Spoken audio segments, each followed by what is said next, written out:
I remember the early hours of a cool morning in the pre-dawn gloom, tending to my modest wares beneath the flickering lamplight of my little stall near the Forum. I was a cloth trader in the heart of the Roman Empire, though hindsight tells me that such an existence was never meant for one like me, less skilled in the martial spirit and political cunning that characterized so many of my contemporaries. I would find it incredibly difficult, perhaps even impossible, to survive in an empire that prized rapid advancement and ruthlessness over the slow, steady artistry of trade. I now share my recollections in the hope that these quiet reflections might, in their own unassuming way, bring someone a sense of calm and understanding, if only for a few minutes before sleep takes you away, as it so often did for me after long, uneventful days. I grew up in modest circumstances, the son of an itinerant merchant who had himself learned the delicate business of buying and selling fine cloth from distant lands. Even at a tender age, I was taught that cloth was not just a mere piece of fabric to be measured and sold, but a medium through which the vibrant culture, intricate trade routes, and subtle economic dynamics of our empire were expressed. As I walked the busy streets of Rome, I marveled at how the draperies of senators and the rough tunics of legionaries alike bore testimony to the quiet influence of commerce. Yet I soon came to learn that surviving in this grand empire required more than a gentle familiarity with the tactile quality of a well-woven garment. It demanded a quick mind, a hardened demeanor, and a willingness to partake in intrigues that went far beyond the realm of simple cloth trade. It was not that I lacked love for my work. I recall, with a trace of nostalgic humor, the countless hours spent assessing the color, weight, and texture of our fabrics. I would run my fingers along the intricate patterns of a recomposed Greek textile, murmuring softly to myself about the deeply woven garment. Lost art of craftsmanship, a mere pastime now, as the swift, ruthless nature of Roman trade left little room for such reflective indulgence. However, as the empire expanded and the demands of the marketplace grew ever more frantic, I found that my thoughtful way of doing business became something of a liability. The Romans, I observed, favored quick transactions and bold moves, rather than long-winded negotiations steeped in tradition and personal connection. I remember one particular incident that encapsulated my growing challenges. A wealthy patrician, known for his ostentatious displays of wealth and a penchant for new styles, strode into my humble Forum stall one morning in search of a rare and sumptuous fabric. I, who prided myself on my honest appraisal of quality, insisted upon drawing out the story of the cloth, its origins among the distant eastern provinces, and the intricate process by which its colors were secured from nature. The patrician, however, was more interested in a brisk negotiation, a rapid exchange of coin and promise that left no room for such ornamental detail. His impatient tapping of his sandal upon the stone-paved the ground reminded me bitterly that in this empire, time was money in a way that left little space for the slow, deliberate art of genuine trade. In that moment, a spark of realization took root in my mind. I was not meant to flourish in an environment that prized expedience over nuance, speed over sincerity. In those days, the streets of Rome were a roaring cacophony of voices, animals, and the endless shuffle of commerce. Even as I moved with a deliberate slowness that often felt like a meditative dance through the chaos, I could not help but notice how my measured pace clashed with the escalating tempo of the empire. The Romans, it seemed, were a people driven by the pulse of conquest and ambition, a pulse that quickened with every proclamation from the Senate and every military triumph heralded by the tribunes. I was, by nature, ill-suited to such relentless frenzy. While others hustled to amass fortunes and secure positions in the sprawling empire, I found solace only in the quiet necessity of my cloth trade, which demanded neither sacrifice of ideals nor the cutthroat ruthlessness that had become the norm. In time, I began to understand that my inability to adapt to the ever-accelerating pace of Roman life was not merely a matter of personal temperament, but of a profound mismatch between my values and the prevailing winds of the age. I valued the slow, methodical process of selecting the finest threads and weaving them into a tapestry of colors that held meaning beyond the mere economic. For me, each cloth was a quiet testament to the artistry of human labor, a gentle reminder of a time when commerce was as much about poetry as it was about profit. Yet as Rome embraced the swift, it left little room for such contemplative pursuits. The new spirit of the age rewarded strategic speed and decisive action, and there was little place in that grand design for a humble cloth trader who sought beauty over profit, reflection over aggression. Often, I found myself lamenting the loss of that slower, more human approach, not only in the realm of commerce, but in life itself. I would watch, with a quiet sorrow, as friends and acquaintances who had once shared my values succumbed to the demands of the market. I recall one long summer afternoon, sitting on a worn stone bench near the bustling marketplace, where I traded soft whispers with an old colleague who had once been my mentor. His eyes, once so full of hope and wonder at the beauty of our craft, were now clouded with the hardened resolve of someone who had learned to cut corners and betray fleeting loyalties.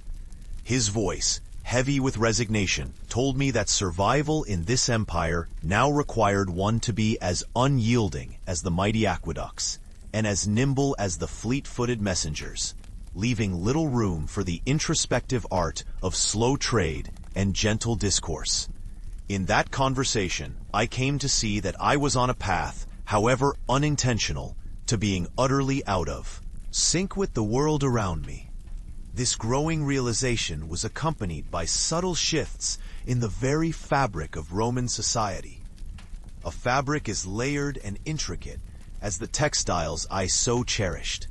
There were moments of beauty within it, the delicate interplay of light and shadow in the marble courtyards, the soft murmurs of poets reciting verses over the clatter of everyday life, and even the warm camaraderie that occasionally blossomed among fellow traders in the quiet hours before dawn. Yet these moments felt all the more ephemeral when weighed against the relentless momentum of an empire that prized progress over preservation, speed over sentiment. This vast network of roads and aqueducts, which once filled me with wonder at the genius of Roman engineering, now seemed a tangled web that ensnared all who attempted to slow down and savor life's quieter pleasures. I often felt as if I were trying to weave a fine silk scarf in a forest of tumultuous machinery, where every twist and turn of destiny conspired to pull me ever faster into the current of change. My own day-to-day struggles reflected these broader societal shifts. I recall the countless instances when I was forced to choose between maintaining the integrity of my craft and the necessities of survival. It became clear early on that the ruthless market demanded swift, occasionally insincere trade, where a handshake could seal a deal regardless of the true worth of the cloth. The art I once cherished gave way to negotiations marked by hurried gestures and contracts written in haste, often witnessed with a sigh of regret by those who preferred a more deliberate approach. I remember vividly one cold winter's day when a potential customer, eager to make a profitable deal, urged me to forego the customary lengthy discussion about the cloth's provenance. The man's impatience as palpable as the biting wind around us, left me with an ache that was more than physical. It was a reminder that the slow, thoughtful process I held dear was being lost in the din of progress. Inevitably, as the years progressed, I found that the demands of the marketplace began to erode not only my professional pride, but also my very sense of self. I spent long evenings alone in the dim glow of my oil lamp, pondering the inexorable march of time and the transformation of Rome into a realm of swift decisions and hasty ambitions.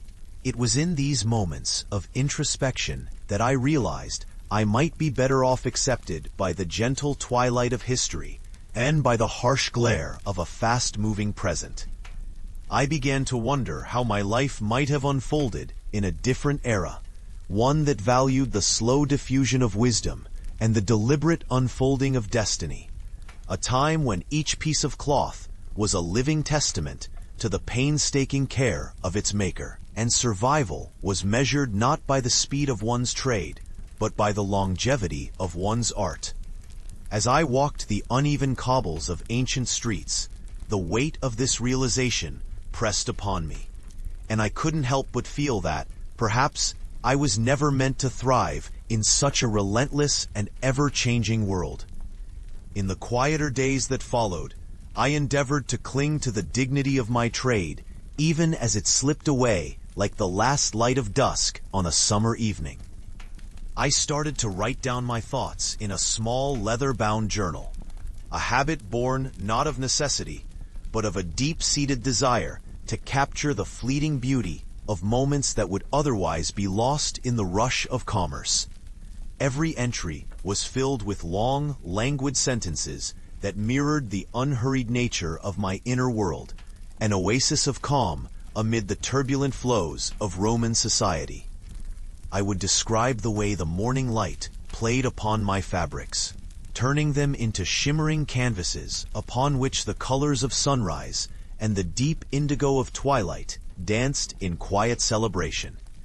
In these passages, I found a form of solace, a reminder that even as the world around me sped by unheeding, there lay beauty in the simple act of observation and reflection.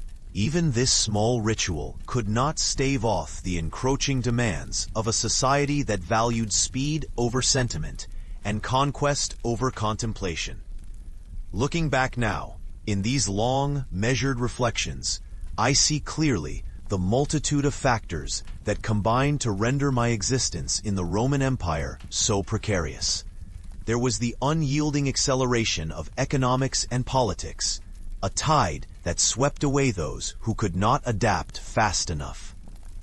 There was the relentless pragmatism of a society that saw little value in artful delay when profits beckoned with every hurried handshake. And perhaps most poignantly, there was a personal frailty, an almost inherent timidity that rendered me perpetually hesitant at the critical moments when boldness might have ensured my survival. I watched, sometimes with a melancholy mix of admiration and regret, as others managed to secure their fortunes through acts of decisive ruthlessness, while I remained an enduring symbol of a slower way of life that was rapidly dwindling in its appeal and utility. The challenges of daily life in the empire also extended beyond the economic and social realms into the very physical environment in which I operated. The streets of Rome, for all their grandeur, were treacherous in ways that an unassuming cloth trader like myself was ill-prepared to handle. I recall the constant threat of pickpockets and the occasional rowdy mob stirred up by political agitators. There were mornings when I would leave my modest abode with my satchel full of fine fabrics, only to be accosted on the bustling Via Appia by rough characters whose only interest seemed to be the quick seizure of a few coins or the minor extortion of a hapless trader. The physical dangers, though rarely fatal, chipped away at the sense of security I once took for granted. Every encounter was a lesson in caution, a reminder that survival was not merely a matter of economic acumen, but also of navigating a labyrinth of physical and social hazards. Even within the sanctuaries of my modest trading post, the changing times made themselves acutely felt. The bustle of customers grew ever more hurried, their eyes flickering with a mix of impatience and the desire for immediate gratification. I noticed that even the way they spoke had altered, their sentences clipped and their tones more brusque than I remembered from my youth. In conversation, they were less inclined to indulge in long discussions about the origin of each thread and color. Instead, they sought the fastest route to acquire the commodity they desired, often haggling fiercely over a slight discrepancy in weight or hue.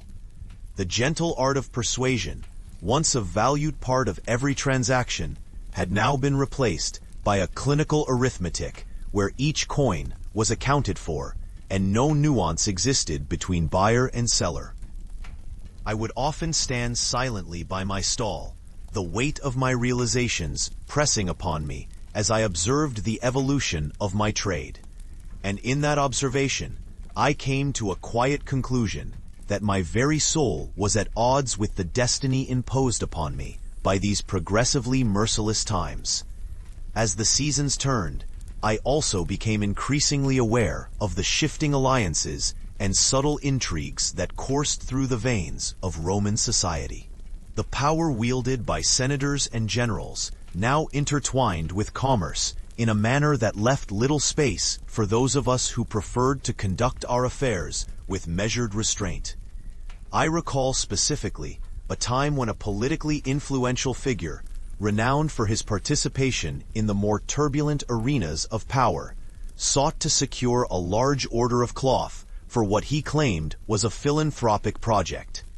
Though on the surface, his request appeared generous, I soon learned that his patronage came with strings as intricate and binding as the tight weaves of the finest cloth I had ever traded. Every transaction bore with it an undercurrent of obligation, a subtle form of enslavement that ensured loyalty, but at the cost of personal freedom. I, with my careful and deliberate manner, found myself sinking deeper into a web of indebtedness that threatened to devour not only my trade, but also the very essence of my identity as a free artisan. It was a bitter lesson in the realities of power, a reminder that survival in the empire demanded more than just an eye for quality. It required an ability to navigate the complex interplay of favor and obligation that was the bedrock of Roman political life. Some might say that I was a man out of time, a relic of an era when the pace of life allowed for introspection and the slow nurturing of beauty. Yet I could not help but feel that I might have been able to persist if only the empire had been more patient, if only its rulers had preserved a sliver of the gentler pace that once allowed art and philosophy to flourish alongside ambition.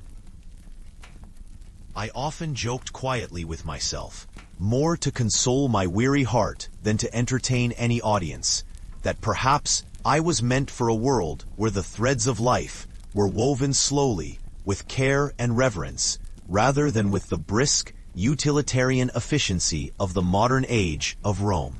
I yearned for a time when a cloth trader might be valued more for his ability to capture the essence of beauty than for his swiftness in completing a deal. And in those wistful moments, I could almost imagine a different Rome, a Rome that might have survived on a gentle cadence, rather than the relentless drumbeat of conquest and ambition.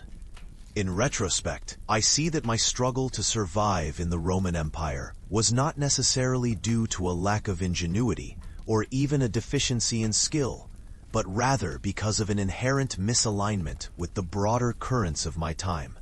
I was a merchant whose heart beat to the rhythm of a slower, more deliberate pace, one that celebrated the art of trade as much as it revered craftsmanship.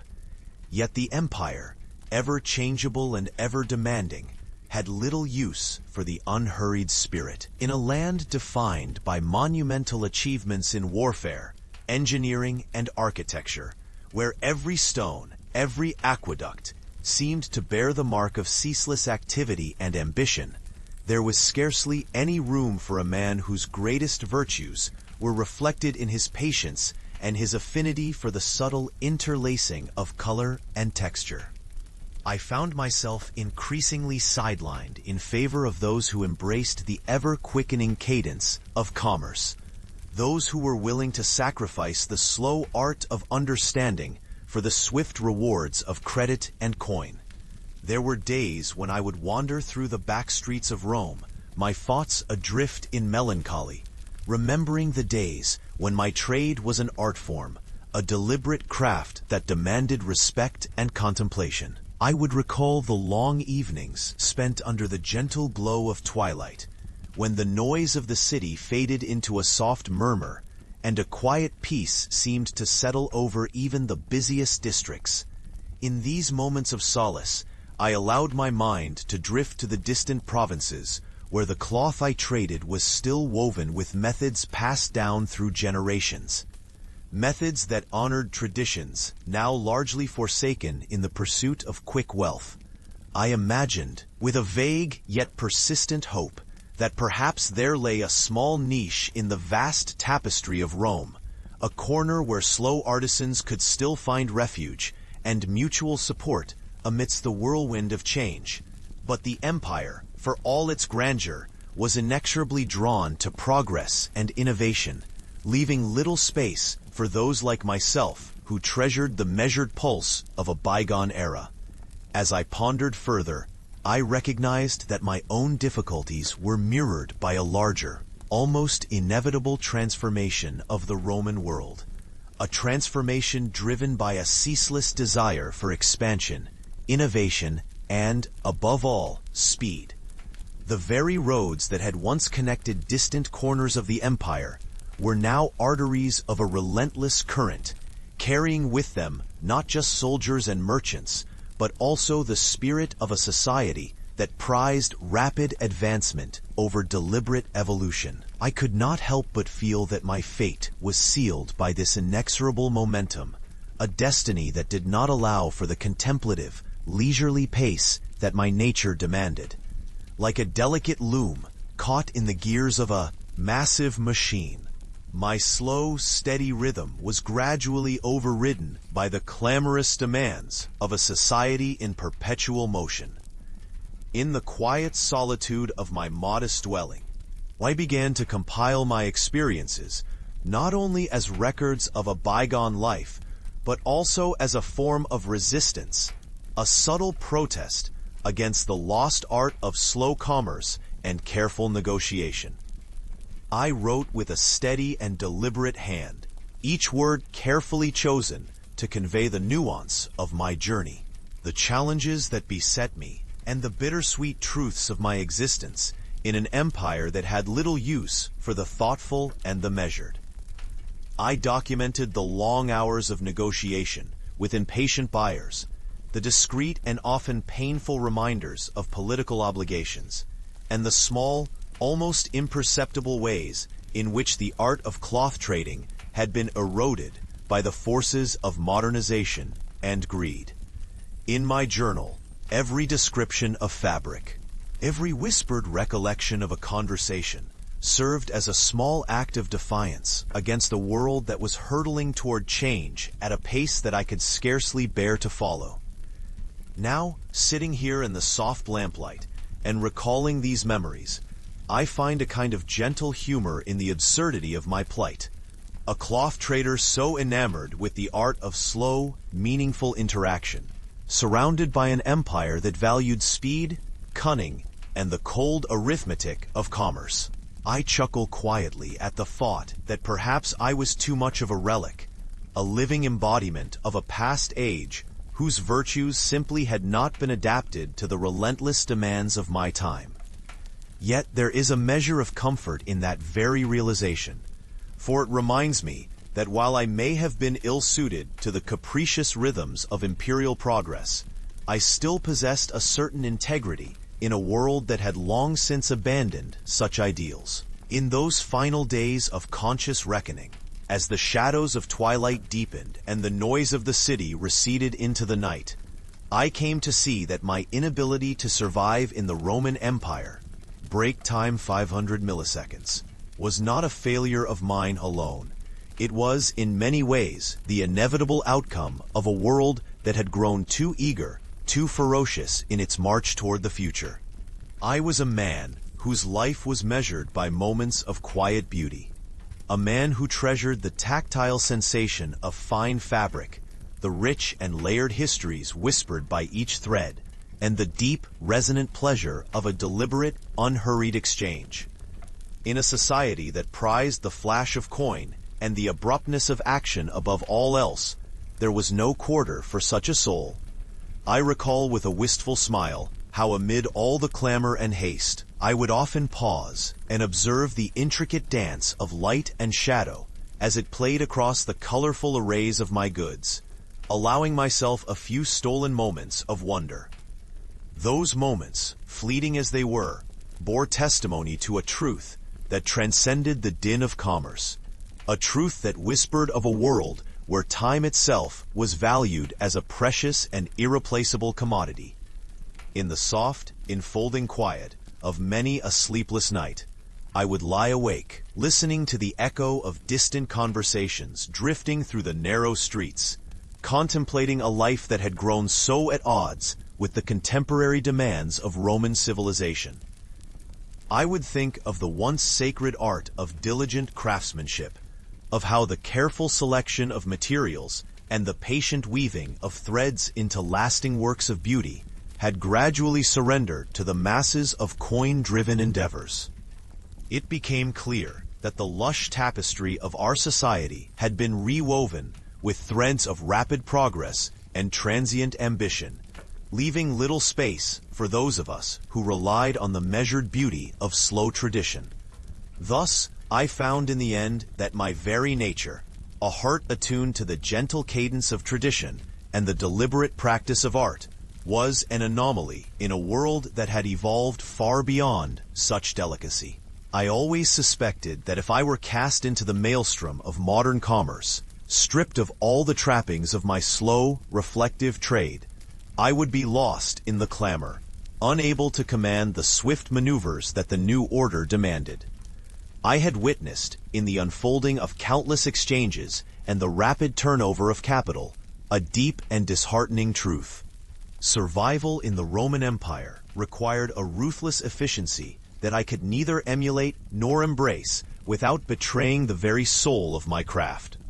Perhaps that is why, as I look back on those turbulent times, I feel both the bittersweet sting of regret and the softened warmth of a nostalgia for what might have been, a time when the rhythm of life was slow enough to savor, even if, in the end, it did not offer a safe harbor in which one could truly prosper. Looking at the bustling streets one last time, I acknowledge the truth that has dawned upon me with the gradual persistence of a long evening. I was never meant to survive in the Roman Empire as a cloth trader who cherished the art of slow, meaningful commerce. I trace the origins of this truth to every meticulously chosen silk thread and every carefully spun tale of provenance, to every negotiation that was less a transaction than a dialogue between souls. The empire, resplendent in its grand machinations and relentless innovations, had little room for a man of quiet reflection whose heart moved at another pace. I could not help but ponder whether the very civilization that built its wonders with the spoils of conquest and the speed of ambition would have ever made space for the delicate artistry of a craftsman so enamored with time itself.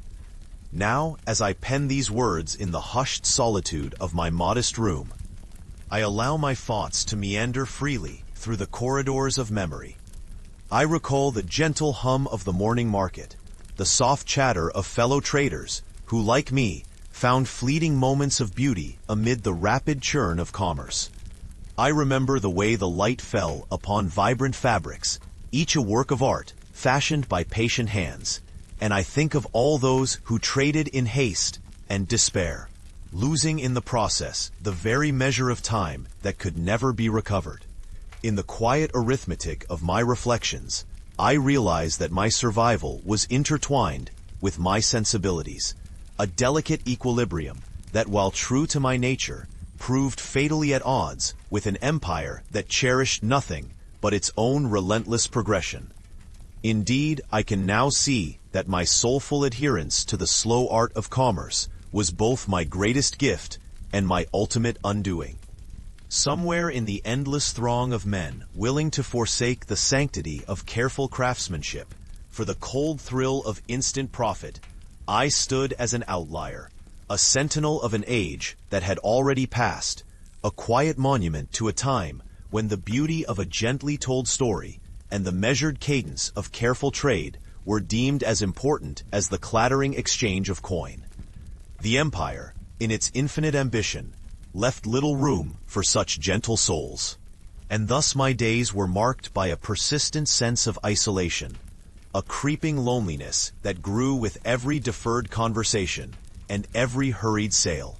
So it came to pass that my trade, once a source of quiet pride and heartfelt creativity, became the very yardstick of my own inadequacy in a world straining toward the future. I muse upon this dichotomy often, especially during the long, reflective nights when the city's noise softened into a distant murmur, and the ancient stones around me seemed to whisper secrets of forgotten eras. I wonder if perhaps there remains a hidden corner of the world, lost to the relentless tide of progress, where craftsmen of the slow art might yet find solace. In these solitary reveries, the gentle humor of my own predicament warms me, a man who measured wealth not in fleeting coin, but in the depth of a well-spun tapestry. Rendered somewhat quaint amidst a civilization that measured success solely in the speed of its triumphs, it is a strange comfort to know that while my time in the empire was filled with trials and quiet disappointments, so it still contained moments of transcendent beauty, moments of gentle clarity in which the world slowed just enough for the heart to remember its own tenderness. Reflecting further on my experiences, I find that the shift in the rhythm of life was not a sudden or deliberate choice made by the rulers of Rome, but rather an evolutionary process, a gradual tightening of the gears that drove the vast machinery of an empire that spanned continents. There were countless instances when I found myself cocooned in a state of wonder at the ingenuity of Roman engineering, even as I grieved the loss of a simpler time. I remember admiring the way a newly constructed road seemed to pulse with life, effortlessly guiding chariots and soldiers alike. And yet I also felt a pang of disquiet, as the very precision of its construction reminded me of a society that had little need for the slow, reflective art of storytelling. In my humble musings, the juxtaposition of these elements, the grand, inexorable march of progress alongside the delicate, ephemeral beauty of a well-crafted piece of cloth, became a metaphor for my own existence. For all the marvels of Roman advancement, there remained a melancholy gap between the heart of the empire and the quiet pulse of my trade. Inevitably, as time wore on, I recognized that the empire's unsparing drive toward efficiency was an unyielding force, one that could not be tamed by the soft-spoken virtues of introspection and measured repose. I was caught in a current too mighty to resist, a current of ambition and rapid change that eroded the old ways and left little behind save the thrill of swift victory and hasty gains. In this ceaseless churn, every delicate nuance of craft was sacrificed on the altar of progress, and the very nature of trust and interpersonal connection was transmuted into a cold, calculated arithmetic of transactions. I lamented how so many of my companions, once kindred spirits in the shared art of slow commerce, had been compelled to adapt their ways, trading the language of subtle persuasion for a vocabulary of sheer expediency. Yet in all my misgivings, I also recognized that this transformation was as natural as the turning of the seasons, a truth as immutable as the fate of every creature destined to be swept along in the grand narrative of history. Now, as I pen these recollections with deliberate care, I feel a bittersweet reconciliation with the inexorable truth of my own place in the world. I, a quiet cloth trader, with a penchant for the slow art of conversation, had been swept away by an empire that valued the flash of coin and the promise of immediate reward. The gentle rhythm of my life, measured by the pulse of each careful negotiation and the tactile pleasure of fine fabrics, was ultimately unsuited to the vigorous cadence of a society that moved without pause. And yet, for all its heartache and inevitable defeat, my existence in that grand tapestry was not without its quiet, dignified virtues. I preserved, in each transaction and every crafted cloth, a fragment of an art that might one day be remembered with fond, if not wistful, nostalgia, a soft echo of a time when commerce and beauty were almost indistinguishable. I come now to a point of lulling acceptance, where the relentless pace of the empire gives way to the gentle cadence of memory. In the twilight of my days as an active tradesman, I recognized that my inability to survive in the Roman Empire was not solely a testament to my personal shortcomings, but rather an inevitable clash between a quietly contemplative soul and a society bent on rapid transformation. I accept that my craft, steeped in the slow and methodical processes of tradition and artistry, would forever remain at odds with an order that celebrated expediency and conquest above all else. Such was the nature of my existence, a quiet rebellion against the torrent of modernity, a humble act of devotion to an art that was slipping away. And so, I find solace in the thought that while I may never have truly thrived in that great empire, I nonetheless contributed a small, irreplaceable thread to its vast, ever-woven tapestry. Now, as I let these words fade into the gentle quiet of evening, I recall, once more, the early morning hours at my humble stall near the Forum, when the world was just awakening and the promise of a new day lay softly upon my weary shoulders. I remember the cool air, the steady murmur of distant voices, and the delicate interplay of sun and shadow upon my wares. In those moments, I could almost forget the harsh realities that lay ahead, allowing myself a brief respite in the simple pleasure of existence, if only to remind myself that my slow, measured approach had once held a beauty beyond mere mercantile success. And now, in these reflective hours, I rest in the quiet certainty that even if I could not survive in the swift, ever-changing current of the Roman Empire, I had, in my own gentle way, carved out a life that honored those values of patience, artistry, and care. Perhaps in another age or an alternate world, someone might look upon my humble record and see it as an anomaly, a curiosity among the grand achievements and bold conquests of Rome. But for me, it will always be the quiet, enduring testimony of a man who loved the art of his trade, and in doing so, recognized that some souls simply are not meant to hurry through life with the frenetic pace demanded by an empire that values speed above all. I can now let these musings lull me to rest as I drift into memories where time itself seems to slow, each second an echo of a gentler past. And with that final thought, I bid you good night, dear listener, with the simple hope that you too will find a place of calm in the ever-turning scroll of history. I remember the gentle clack of wooden carts rolling over uneven cobblestones, and the slow rustle of fabric that seemed to whisper secrets of trade and time. I was, after all, a humble Roman cloth trader with a life woven of threads both sturdy and delicate.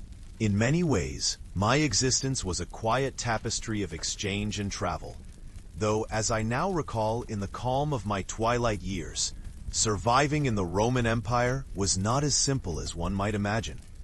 I often wonder, with a slight, rueful smile, why I would not have managed to survive the many unpredictable intricacies of that tumultuous era.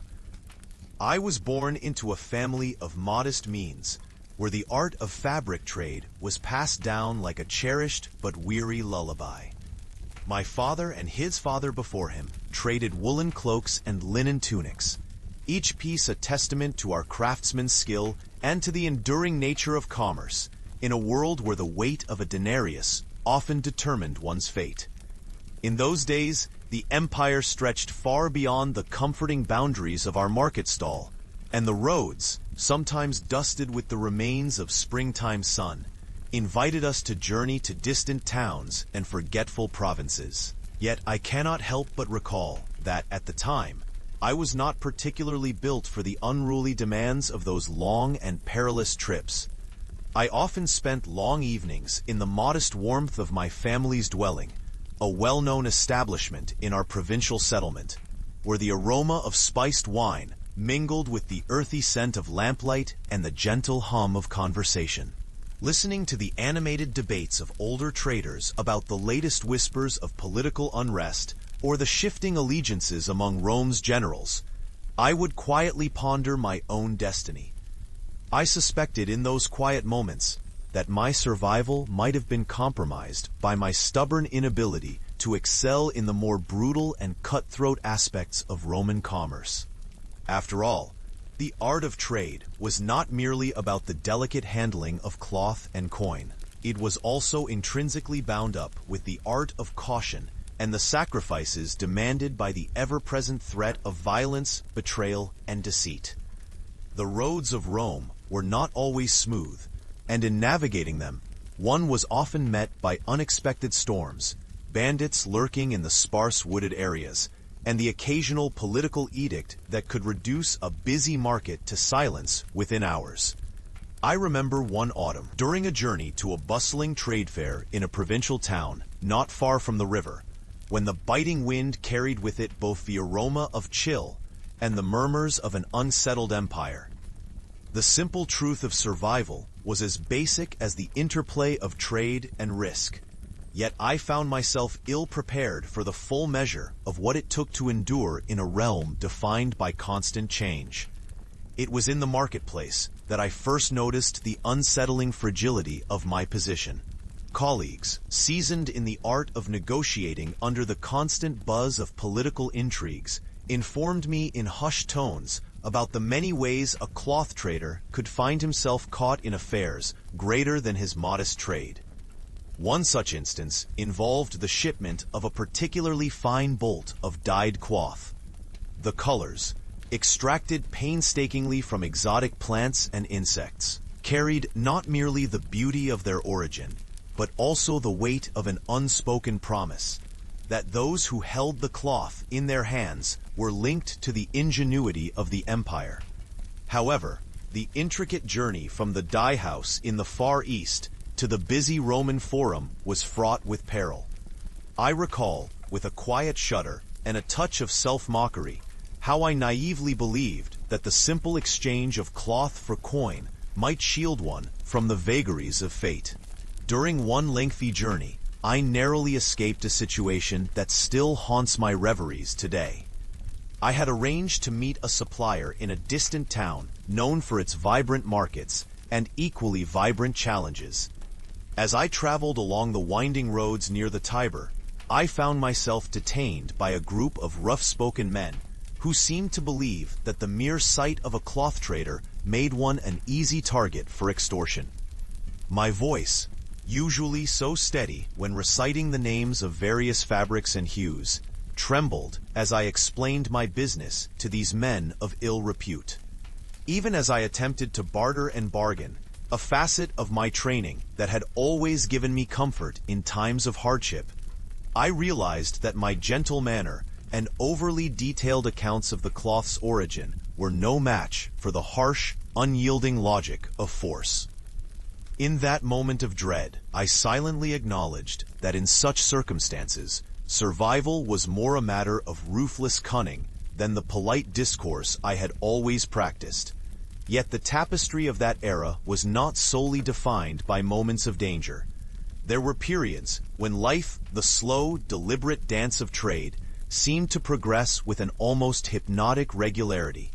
I spent many a day carefully inspecting the quality of our fabric, running my fingers over the threads, testing the strength of the weave as if I were peering into the heart of our family's legacy. I would measure and remeasure the length of cloth, lay it out in the fading light of dusk upon a rough-hewn table, and sip on water that had been left to settle overnight. In those quiet interludes, the concerns of survival melted away into a gentle awareness of the mundane beauty in each passing moment. The Roman Empire, in its unrelenting pursuit of expansion and power, was not a realm that easily embraced gentleness. The constant drumming of military parades, the everyday reminder that an empire was built on strength as much as on commerce, left little room for the soft, measured pace of a cloth trader's life. I began to notice that while my trade was one of beauty and subtlety, many of my contemporaries were equally engaged in trades that demanded a more robust, sometimes even brutal, approach to life.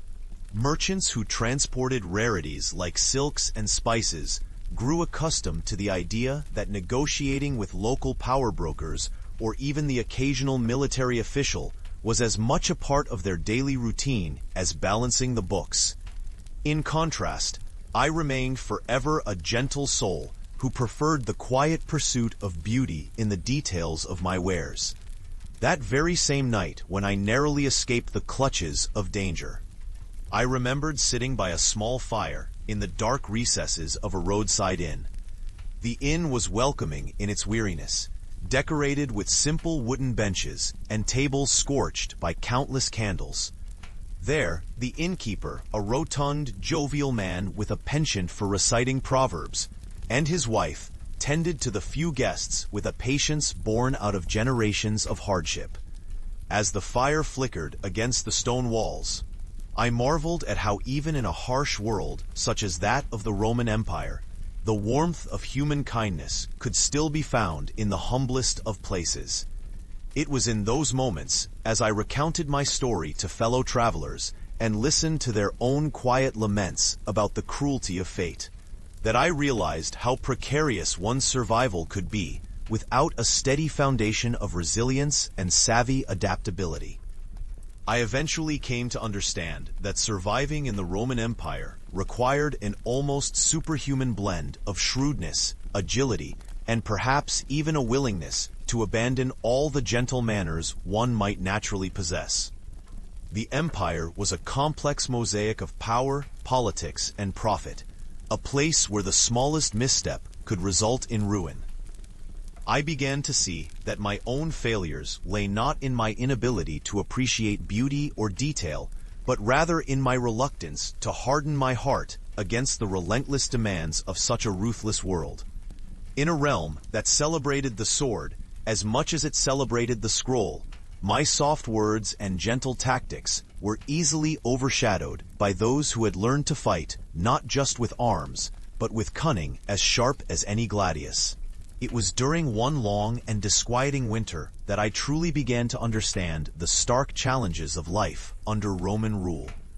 The brittle cold seemed to seep into one's bones, and the bustling markets, though still filled with vibrant sounds and the occasional bellow of a merchant, took on a subdued tone. I found myself questioning not only the practicality of my work, but also the very nature of a civilized politics. Society that could be so magnificent in its achievements and yet so unforgiving in its demands. In the gloom of a particularly bitter evening, I sat quietly in my modest lodging, running my fingers over a frayed fringe of a cloak, and contemplated all the small, unpleasant factors that contributed to my eventual downfall as a trader. Each detail, the dampness of the stone walls, the unyielding chill that crept under my skin, the distant sounds of clashing metal, served as a reminder that survival depended on much more than good intentions and a keen eye for quality cloth. I had always prided myself on the beauty of my wares, the careful selection of patterns and hues that spoke of a long lineage of craftsmanship. Yet, as the empire grew ever more volatile, so too did the risks associated with transporting such treasures through unstable territories. There were times when I would receive warnings from local couriers or perhaps overhear the hushed conversations of city guards discussing the latest disturbances in the provinces.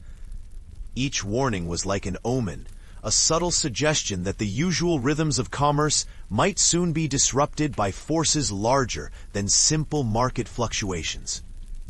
In such instances, the simple act of trading fabric transformed into an exercise in strategic survival, a game where one false move might cost not only coins, but one's life. I remember well an encounter with a rather cunning official, a man whose reputation for exploiting minor traders had spread far and wide among those who frequented the busy plazas of Rome. This official, whose eyes glittered with an unspoken promise of financial gain, wrapped in the veneer of authority, took a personal interest in my business. One lazy afternoon, as I displayed my finest bolts of cloth on a table outside a bustling forum, he approached with a measured step and a voice that dripped with condescension. He questioned the origins of my fabric, insinuated that certain dyes might have been procured by dubious means, and even suggested that my passage on the road should be subject to additional taxation. I recall with an amused sort of despair how my polite refusals and carefully chosen words only deepened his suspicion.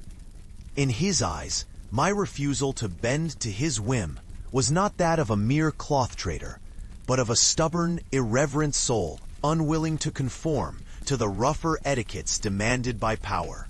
This encounter, trivial as it may have seemed, served as an early indicator of the personal battles I would have to fight, a constant reminder that survival demanded an unyielding firmness far removed from the gentle character I had once cherished. The days turned into months, and the months into years, each unfolding like a slow, creeping vine that eventually overtook the little garden of my ambitions. I traveled extensively, moving from one corner of the empire to another, witnessing the grandeur of Rome and the humble realities of its outer provinces. In every city and town, I encountered new faces, each with a story of their own, tales of struggle, persistence, and occasional triumph.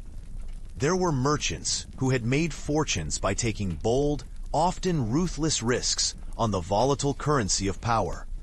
There were craftsmen whose daring innovations had either brought them immense respect or led to ruin. And then there were those, like me, whose dedication to the quiet art of cloth trading left us vulnerable in times of uncertainty. The subtle humor of fate often made me wonder if I had been destined to occupy this rather inconspicuous role. I would find myself chuckling softly when I thought about the contrast between my delicate fabrics and the harsh realities of Roman life. While my competitors might have boasted grand tales of battles won through clever scheming or negotiated escapes from peril, my own stories were punctuated by moments of mild inconvenience, lost shipments due to a sudden downpour, or a miscalculated measure that led to a minor financial setback. Each of these events, though seemingly trivial at the time, accumulated into a tapestry of experiences that revealed the quiet tragedy of being too gentle in a world where hardness was often the key ingredient for survival. I must confess that much of my regret stemmed from moments when I wished I had been more like the other traders, those hardened souls who could cut deals with a single, steely glance. I sometimes imagined that if I had once taken up arms instead of inks and ledgers, I might have found a different kind of success. Perhaps I could have joined a legion or become one of those mercenaries who roamed the empire's borders, living by the sword instead of the delicate art of bartering cloth. But as I sat by my modest table, carefully rolling out bolts of fabric and pondering the thread count of each weave, I could not help but feel that my very nature was ill-suited for that kind of brutal existence. I was, and always had been, a lover of the finer, quieter details, a man more at home with soft textures and gentle words than with the rough clangor of warfare or relentless scheming. In those reflective hours, I would often recall a particular winter's night that had a lasting impact on my life. I had been en route to a faraway town known for its vibrant markets, where the chilly winds had grown too persistent to ignore and threatened to erode the very spirit of commerce from our hearts. It was on that night that I encountered a band of traders who, despite having faced multiple setbacks during their journeys, still held an almost imperceptible air of defiance. We gathered around a small fire outside an abandoned farmhouse, the gentle flames casting flickering shadows upon our time-worn faces. There, as we exchanged stories that were more akin to personal elegies than the vibrant boasting of lesser men, I began to understand that survival in the Roman Empire was as much about forging bonds of quiet solidarity as it was about outwitting one's adversaries. It was in that humble circle that I first entertained the notion that perhaps my very ineffability, my lifelong devotion to nuance and decorum, might actually hold a subtle advantage in certain circumstances. Despite these moments of quiet camaraderie, however, the cruel realities of an empire in perpetual flux were never far away. Political upheavals came and went with the slow inevitability of the seasons, each one leaving a different mark upon the everyday lives of its citizens. I vividly recall a time when a minor faction of rebellious soldiers had taken control of a small province near the borders of our known world. In those days, the markets turned wild with anxious whispers and the cold dread that came from the realization that even a steady cloth trader could find himself embroiled in political chaos. I vividly recall the uncanny tension in the air as I huddled among my colleagues in a cramped warehouse, the dull murmurs of discontent blending with the creaks and groans of the ancient building. Even as we arranged our goods in a futile attempt to create a semblance of order, the sounds of distant skirmishes served as a sobering reminder that fate was not inclined to spare the gentle souls of commerce. Upon reflection, I must concede that my inability, or perhaps unwillingness, to adapt more assertively to the harsh demands of the times was a significant factor in my overall misfortune. I had a tendency to delay difficult decisions in favor of prolonging moments of introspection, believing that the careful examination of a cloth's weave or the precise measurement of its width could somehow substitute for the brisk decisiveness that the era demanded. In my heart, I knew that the turbulent forces of Roman politics and the ever-changing nature of its markets would rarely permit the luxury of such measured introspection. Instead, they called for swift, sometimes brutal actions, the kind that spurred men to reinvent themselves on the fly, discarding sentiment in exchange for survival. I remember one particular episode when I was nearly lured into what I now recognize as a trap set up by a rival trader who had long grown envious of my reputation for purity and refined taste. This trader, a man of considerable ambition and little scruple, had learned to navigate the murky waters of corruption with a practiced ease that left little room for ethical qualms. He had invited me to a sumptuous banquet hosted in a private villa, a setting that promised exquisite wine and rare delicacies, but which ultimately served as a front for a cunning scheme to seize my most valuable shipments. The evening passed with an air of conviviality as the soft strains of a lyre filled the background and discreet glances were exchanged beneath the flickering light of ornate oil lamps. Yet beneath the veneer of cultured conversation, I eventually perceived the subtle maneuvers of treachery. It was only by a fortuitous delay, a tardiness induced perhaps by my overly meticulous attention to minor details outside the villa, that I escaped with my life, though not unscathed. I arrived much later than expected, the dejected silence of my failing shipment echoing in the empty corridors of what might have been my undoing. That incident, recounted with a lilt of dark humor in later, more reflective moments, instilled in me the bitter lesson that in an empire founded on both beauty and brutality, one must be vigilant, even when surrounded by enchantment. Over time, the slow evolution of my fortunes became inextricably bound to the shifting patterns of the empire itself. I would trace, with a nostalgic air, the gradual decline of the roads that once promised opportunity and the emerging dominance of those whose methods, though harsh, now reigned supreme.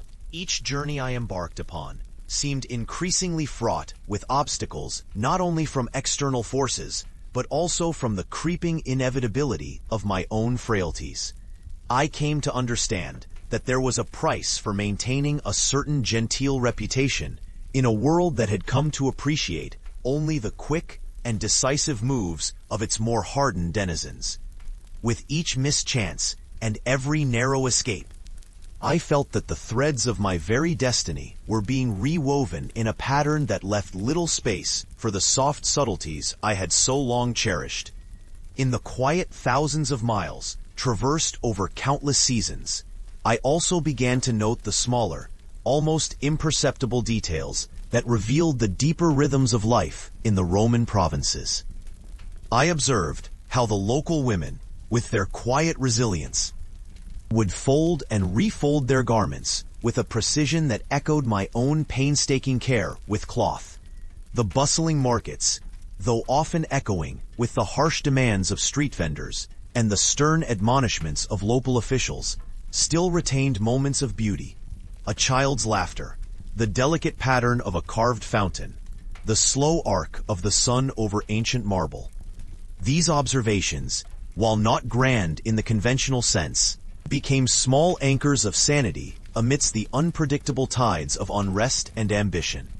I recall, with a slight sense of humor, how my routine often found me spending afternoons, measure by measure, examining the subtle difference between a slender thread and one with a slightly more robust twist. I would sometimes linger for an extra moment on a bolt of cloth that had been dyed with a color reminiscent of a harvest sunset, a hue that seemed to capture in its fibers both the promise of a new day and the quiet acceptance of another twilight approaching. In these moments, the stresses of bargaining, the fears of ambush on isolated roads, and the relentless demands of an empire all melted away into the gentle monotony of daily craft. It was as if time itself, like the careful tension in a finely woven fabric, reminded me that though survival was often hard won by those armed with audacity and aggression, there existed in the world an understated beauty in simply watching the day pass by with measured grace. Yet as the years unraveled around me, the sobering reality grew ever more apparent. The Roman Empire, magnificent in its scope and unstoppable in its ambition, was an arena where the quietude of a cloth trader could too easily be trampled by the march of power. I began to see that the same roads that had once promised opportunity now held dangers in each shadowed bend. The markets, once a haven of honest barter and respectful negotiation, had spiraled into chaotic hubs where wealth was measured in both coin and cruelty. The gentle trust that I had once extended to fellow travelers was often betrayed by the weight of greed, and the tender art of negotiation was supplanted by the demand for immediate compliance, sometimes enforced by the firm grip of a soldier's arm or the icy stare of an official with the authority to decide one's fate. In these times, my well-intentioned nature proved to be both my shield and my vulnerability. I found myself revisiting old acquaintances, those who had once shared in the humble pursuits of trade and conversation, only to discover that many had allowed themselves to harden against the world. They spoke of their decisions in clipped, practical tones, recounting how they had embraced the harsher realities of Roman commerce with a frankness that bordered on ruthlessness. Their stories, recounted with a mixture of pride and resignation, were illuminated by the practicality of those who had learned that every measure of gentleness must eventually be tempered by the cold calculus of survival. I listened more than I spoke in these settings, finding that my own reflections and the simple beauty of a well-crafted cloth were too precious to be bartered for the fleeting guarantees of power. There is a lingering humor in recalling how I, a man who cherished the quiet hum of friendly barter and the soft details of an honest day's work, had become a creature of reluctance, an unwilling observer to the relentless scramble of greed that defined so much of the empire's politics. I was often mocked, gently and sometimes not so gently, by those who believed that I should have fortified my trade with a dash of audacity. They would say, with a twinkle in their eyes and a knowing smile, that if I had only learned to wield the sharp tongue of a seasoned negotiator, then perhaps the fickle hand of fate might have smiled upon me more frequently. I would simply smile in return, accepting the truth of their words while holding fast to my fond memory of the delicate artistry that had once defined my trade. The shifting political landscape brought its share of unexpected moments as well. There were days when the sun would rise over ancient aqueducts and bathe the sprawling forums in a golden light, promising prosperity even as the underlying tensions whispered warnings of imminent change.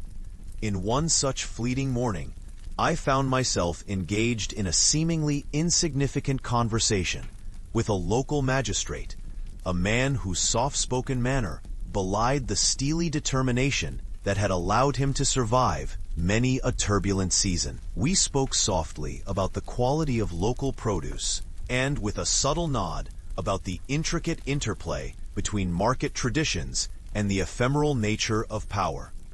In that brief encounter, I sensed that survival was not so much about out-glorifying one's opponents, but rather about understanding the delicate balance of influences that wove together the fabric of everyday life. It was a conversation that, in its quiet profundity, confirmed for me that there existed beauty even in the most pragmatic of exchanges, if one only took the time to listen. And so I continued, day after day, thread by fragile thread, trudging along ancient roads fraught with both the promise of profit and the perils of unexpected misfortune. I encountered many fellow traders whose lives were similarly woven with moments of both quiet splendor and stark brutality. Together, or often alone, we navigated a world where allegiances shifted like the wind, where loyalty was sometimes as thin as a moth-eaten garment, and where each decision might be the difference between a thriving enterprise and utter ruin. I took comfort in small routines, the regular hum of daily negotiations, the rhythmic counting of coins at the close of a long day, and the gentle ritual of inspecting every bolt of cloth for imperfections. In these quiet acts, I found a measure of stability that, momentarily, made it possible for me to forget the harsher realities lurking just beyond the marketplace. In my later years, as I looked back upon the many chapters of my life with a wistful tenderness, I came to understand that my story was not unlike the very cloth I traded. It was composed of countless threads, some vibrant with the color of joyous memory, others darkened by the sorrowful stains of regret. In the end, the quiet art of the cloth trader was itself a lesson in survival, a gradual, sometimes painful recognition that not all battles require a sword, not all victories are marked by triumphant shouts, and that sometimes the most enduring legacy is found in the delicate interplay of small, everyday moments. I often mused upon how different life might have been had I chosen a path of greater ruthlessness.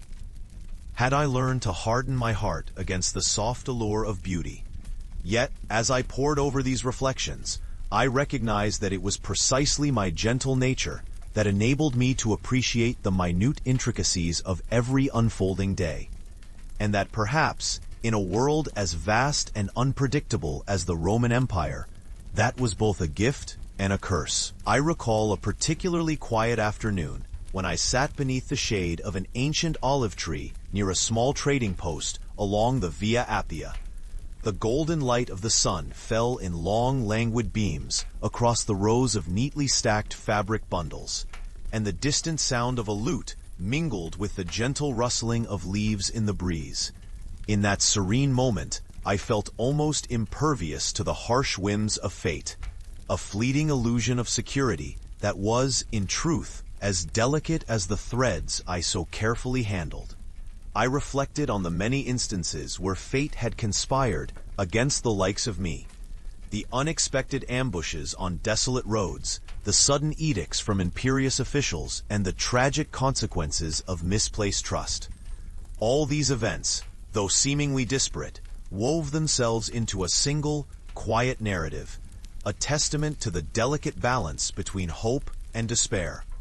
It is a curious thought that, in the safe retreat of my memories, I find solace in recounting those days when every journey was a lesson in humility, and every minor setback a reminder of the precariousness of life.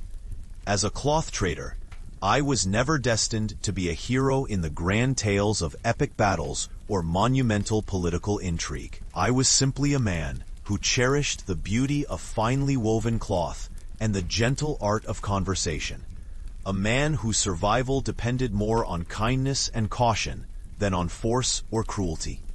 At times, I wonder if the empire, in all its vastness and unpredictability, might have found my modest existence amusing rather than tragic, a small, quiet joke hidden amidst the grand tapestry of ambition and conquest. I eventually came to accept that my gentle ways, while endearing in quieter times, were ill-suited for an era defined by unforgiving ambition and an unrelenting hunger for power. Each new campaign, every shift in the political landscape, served as a constant reminder that the art of survival was a stern, relentless task, a task that left little room for the thoughtful nuances of a cloth trader's art. Yet even as the empire's demands grew harsher, I held fast to the simple rituals that had sustained me throughout my tumultuous journey. I cherished the moments when I could, after a long and trying day, sit by a modest hearth with a cup of thin, spiced wine, and simply watch the flames dance as they cast fleeting shapes upon the walls of my small chamber. It was in those moments that the tumult of the outside world felt momentarily at bay, replaced only by the soft, rhythmic cadence of my own thoughts. There were evenings when I would stagger back to my modest dwelling, my pockets lighter and my heart perhaps a touch heavier, yet still filled with a curious gratitude for the quiet fabric of life. I often compared my existence to that of the cloth I traded, fragile yet enduring, susceptible to the ravages of time and circumstance, but imbued with a beauty that few harsher souls could appreciate.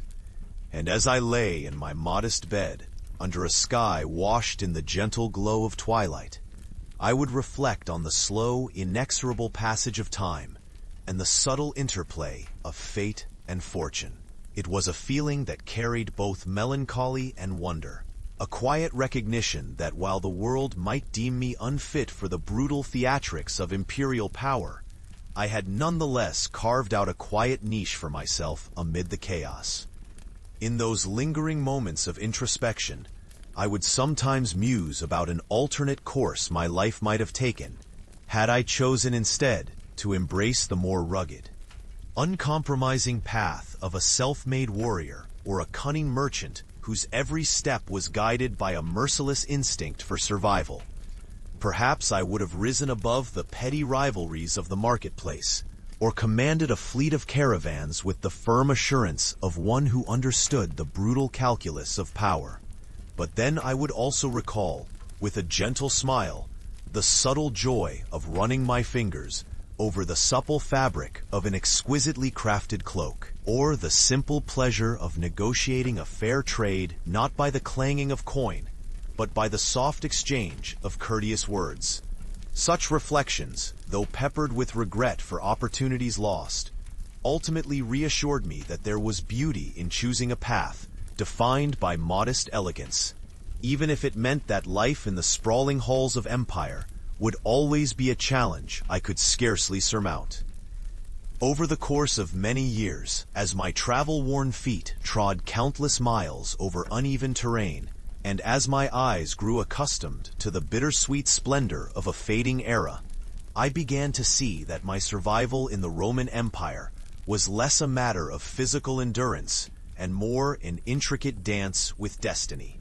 Each day presented me with choices, some as trivial as the color of a newly arrived bolt of cloth, and others as consequential as a single, whispered conversation with an influential senator.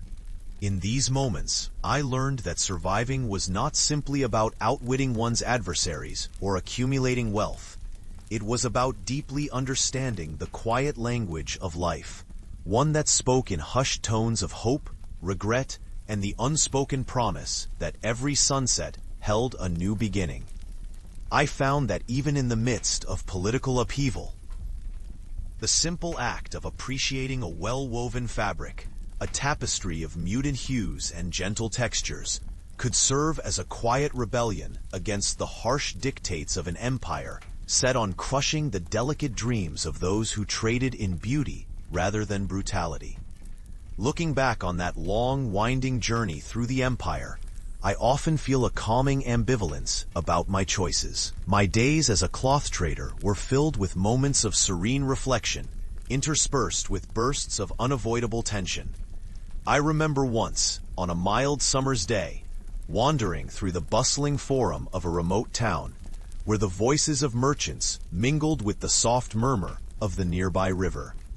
I paused before a stall where an old woman meticulously mended a worn cloak with needle and thread. The sight, so simple and yet imbued with an almost sacred diligence, reminded me of the countless hours I had spent poring over my own fabrics, repairing and reweaving them, in the hope that each thread might carry with it the memory of better times. It was in these modest, unadorned acts that I discovered a quiet pride in my humble profession, even as the world around me roared with ambition and conflict. Even as the empire evolved, ever more voracious in its expansion and unyielding in its demand for conformity, I found little comfort in the new order. I was increasingly seen as an anachronism, a relic of a gentler age in a time that demanded a starker, more uncompromising kind of resolve. The very virtues that had long been the markers of my identity, politeness, carefulness, and an ever-present eye for beauty, became liabilities in moments when decisive, sometimes harsh action was needed.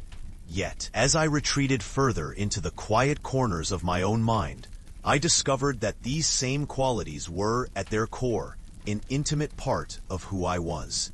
I chose to celebrate them, even as I lamented the fact that such virtues were ill-suited to the relentless machinations of political power and economic might that ruled the empire's day-to-day affairs. There were long stretches of time when I felt that my gentle approach to the world might someday be recognized as a rare virtue, a quiet defiance of a society that valued only its triumphs of force. Soon, I learned that the gentle soul, much like the most delicate textiles, was often set aside in the rush for victory and wealth.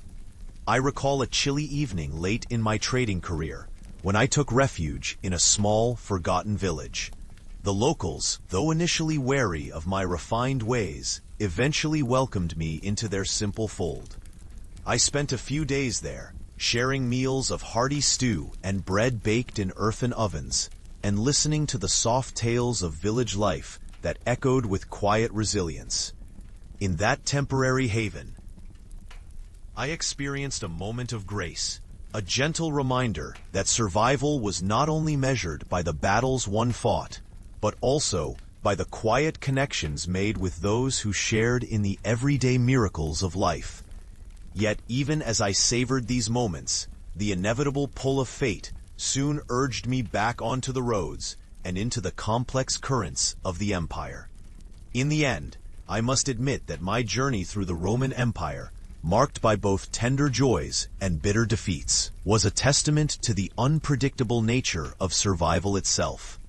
I have often chuckled quietly in the solitude of my later years, pondering the irony that the very qualities which defined my trade, the measured calm, the unwavering courtesy, the delicate attention to detail, also spelled my undoing in a world ruled by the harsh dictates of power and violence. While others might have thrived by embracing the full force of Roman ambition, I found that my life was a series of quiet acts of resistance against a relentless tide of brutality, a series of gentle ripples in an ocean of sweeping, unforgiving change. Now as I sit in the quiet twilight of memory, with a mind as threadbare as some of the oldest fabrics I once traded, I find that my reflections have a soothing cadence, like an ancient lullaby that speaks of days both wondrous and woeful. I remember the soft murmur of voices in crowded forums, the rhythmic echo of steps across cobblestones, and the very simple pleasure of a well-mended garment that fit its wearer with the promise of both comfort and style. Each recollection, though tinged with the regret of survival unsuited for the times. It's also a gentle reminder that there was once a world sheathed in beauty and subtlety, a world in which even a meek cloth trader could find meaning in every measured yard of cloth and every carefully brokered trade. In the quiet sanctuaries of my mind, I relish the hours spent recounting these long, winding journeys, not as a lament for opportunities lost, but as a gentle celebration of resilience in the face of overwhelming odds. I muse that perhaps the legacy of a humble cloth trader is not found in the grand accounts of victory or the glittering hoards of coin, but rather in the soft, enduring presence of a life lived according to a modest, honest creed. Such reflections invite both a smile and a sigh, and though my methods might not have sufficed to secure survival in the ruthless corridors of the empire, they granted me an inner wealth far exceeding any temporary triumph of power. Tonight, as I prepare to close my eyes and let the gentle cadence of my thoughts lull me toward sleep, I remain grateful for every quiet moment of beauty along the way, each instance a softly embroidered reminder that even when the world is unkind, there is solace to be found in observing the delicate interplay of life's many threads. The wisdom I now carry is not forged by the violent fire of conquest, but by the soft, unhurried passage of time, marked by whispers of lore, the hum of crowded markets, and the silent, enduring strength of a simple cloth trader who dared to cherish beauty in a world otherwise ruled by harshness and fleeting ambition. I remember the days, stretching slowly into memory, like the unhurried rivers that run past the ancient villa, when I first set out as a humble cloth trader in the vast and unpredictable world of the Roman Empire. Even as I speak these words in my later years, I can still recall with a mix of gentle amusement and solemn resignation how ill-suited I truly was for survival in that realm of endless ambition and fervent expectations. I was not born for the cutthroat politics of the Forum or the intricate intrigues of mighty patrons, but rather for a life devoted to the tactile, subdued art of cloth trading. Yet fate, with its peculiar sense of humor, had other plans for me. Plans that made my days in Rome a winding labyrinth of slow disasters and tedium disguised as adventure. I arrived in Rome with nothing more than a few meager coins, a wagon full of finely woven fabrics, and an idealistic belief that honest trade and congenial smiles would be enough to navigate the bustling commercial quarters of the Eternal City. In truth, the metropolis was nothing like the calm countryside where my ancestors plied their trade. The streets were awash with noise and clamor, and the relentless debates in the marketplaces were as inexorable as the rising sun. When my cart first rumbled into the crowded forum, I found no easy acceptance among the traders, whose eyes were as sharp as the blades they discreetly concealed. There was a constant undercurrent of suspicion in every handshake, and a subtle threat in every exchange that made one wish for the gentle placidity of wool and linen that I traded. The elaborate tapestry of Roman life soon revealed its more ominous hues. Survival here was less about the exchange of cloth and more about navigating a complex social hierarchy filled with hidden dangers. I quickly discovered that I lacked the fierce determination and ruthless ambition that were prized in a Roman businessman. Instead, I had a gentle manner, one that might have worked well in the quieter trade routes of the provinces, but which brought me little advantage amid the scheming and loud, vigorous competition of the urban market. I recall one particular encounter with a seasoned merchant, Domitius, who regarded my delicate demeanor with mild amusement. "You, my friend, are more suited to a villa garden than to these treacherous streets," he had said, his tone both sarcastic and oddly affectionate. I had only managed an awkward smile in response, feeling both embarrassed and oddly soothed by his frank, unvarnished honesty. That encounter marked the beginning of many small but telling moments that underscored why a simple cloth trader such as myself could hardly hope to survive in a world crafted for those with hearts hardened by the constant struggle for power and profit. I was not a man for the ruthless bargaining that defined the closest enclaves of commerce. My daily routine consisted of slowly unloading bolts of fabric onto a worn wooden table, arranging them by hue and quality in a way that might please an aesthete rather than a cutthroat trader. I took care to polish the surfaces of my wares until they gleamed just so in the sunlight, and I made it a point to discuss the fine, subtle differences in thread count with a kind of reverence usually reserved for sacred relics. To my dismay and occasional secret delight, customers who had a taste for the bucolic found my meticulous ways refreshing compared to the cacophony of the larger market. Yet, for every kindly voice, there was another that dismissed my care as weakness, a flaw that would later become my undoing. As the seasons turned and the days lengthened, I found myself increasingly caught in the crosscurrents of a city that valued spectacle over sincerity. The grandeur of Rome was built on triumphs and conquests, and the public celebrations oftentimes reminded me of my own inadequacy. I remember the great triumph of a victorious general, whose parade of spoils and exotic captives down the Via Sacra made my modest stall seem like a trivial footnote in a story of overwhelming power. I would stand there, dust mingling with the bright sunlight, and feel my simple dreams of honest trade dissolving into the everyday whirl of political revelry and military might. In quiet moments, as the laughter of triumphant soldiers faded into the muted hum of dusk, I would gently caress the woven fabric in my hand and muse on what truly mattered, the beauty of craftsmanship and the slow, deliberate passage of time. Every attempt to fit in required a transformation of the self that felt deeply at odds with my true nature.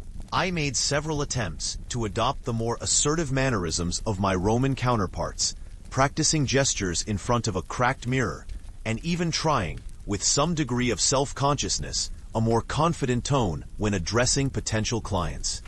Yet, as inevitably as the sun finished its daily journey across the firmament, these attempts faltered. I was too soft-spoken, too yielding in my responses, and too enamored with the artistry of textiles to engage in the aggressive haggling that was expected in these sun-dappled bazaars. It seemed to me that every gesture I made was a clue to my inherent fragility, a signal to the larger and more experienced traders that I was an easy mark. A particularly vivid memory surfaces from one of those early days. I had been approached by a man whose reputation was known in whispers, a trader who had built his fortunes on the backs of unsuspecting newcomers. He had examined my displays with an appraising eye, his gaze lingering on the delicate stitching of a bolt of dyed fabric, as though he were reading my most confidential secrets in its weave. "Your fabrics are fine indeed," he had said, in a measured voice that held both compliment and challenge. "But they lack the gusto one might expect in a trader of this great city." His words, wrapping around my tender pride like a silken thread, had made me question whether my passion for the craft was indeed compatible with the unyielding nature of commerce here in Rome. I wanted nothing more than to trust in the simple virtues of my trade, and yet I could see that in an empire paved with ambition, such simplicity was seen as vulnerability. I continued my work, day by day, whilst the empire offered little in the way of solace or understanding for a person like me. I slowly learned that survival here was as much a matter of blending into the harsher elements of society as it was a question of providing quality goods. I witnessed deals crafted not merely with coins and barter, but with subtle nods and secretive glances that betrayed ulterior motives and alliances that spanned the highest echelons of Roman society. My stall, with its carefully arranged textiles, became a small stage where I enacted a role that was never truly mine, a role in which I pretended to possess an understanding of fortunes, power, and the art of negotiation. In those moments, I found myself a simple player caught in a grand, inexorable drama, one that was mesmerizing in its spectacle, but ultimately unsuitable for someone of gentle disposition. I learned, slowly and with no small measure of regret, why I would not survive in that empire. For survival in Rome demanded a hardness, a willingness to step on equally small and tender hearts, a readiness to leave behind the quiet pleasures of one's own craft in favor of a ceaseless ambition for more coins, more influence, more of that ephemeral taste of power. I recalled many a time when I lingered over my unsold coins at night, wondering if a single extra coin might have allowed me to bribe or befriend someone influential, a senator perhaps, or even a local magistrate, and thereby secure a future far different from the fate that now lay before me.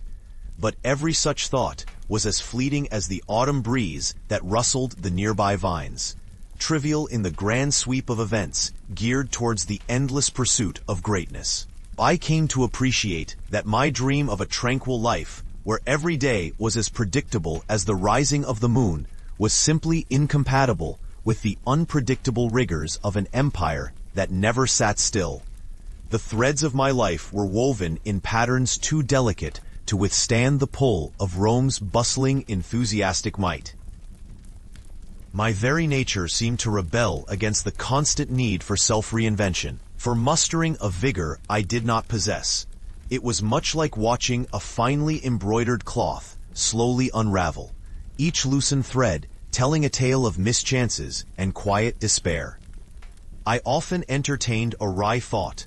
Perhaps I was not meant to master the rough, brash ways of commerce, but rather to preserve the gentle art of the woven tapestry, a small reminder of beauty in a world that prized only brute strength and relentless ambition.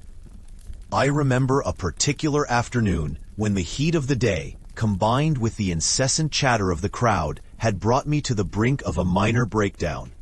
I was arranging a newly arrived shipment of shimmering silks when a young woman approached my stall.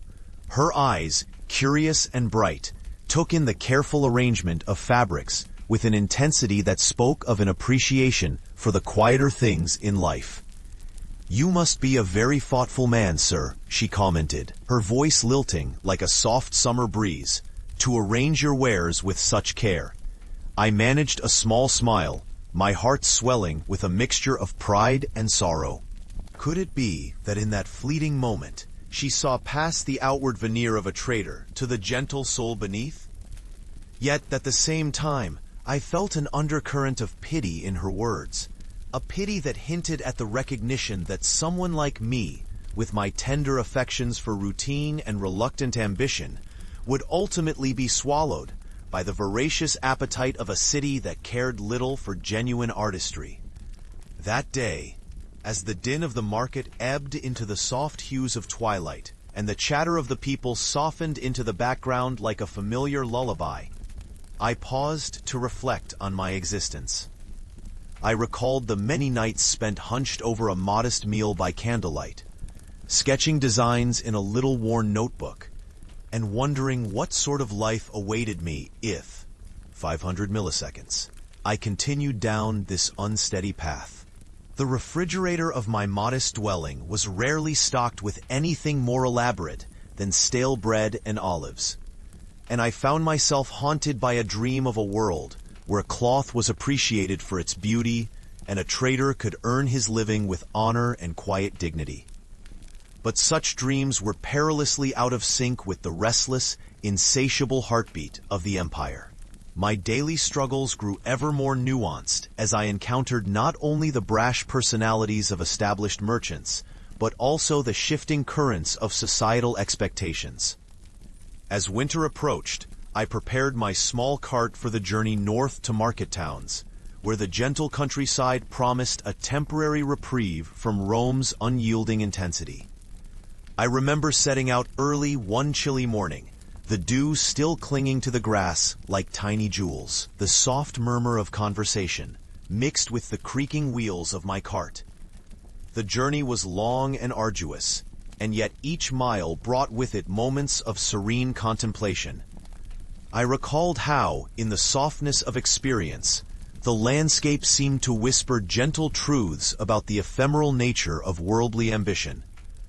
I recollected how the cool air of the countryside was a stark contrast to the stifling opulence of the city, and in that contrast lay a lesson, that survival in an empire like Rome was a matter of more than simple perseverance, but rather an acceptance that one's gentle nature might forever be subservient to the frenetic force of destiny. The days on the road passed slowly, a medley of unremarkable events that in their accumulation had the power to dull even the sharpest aches of the heart.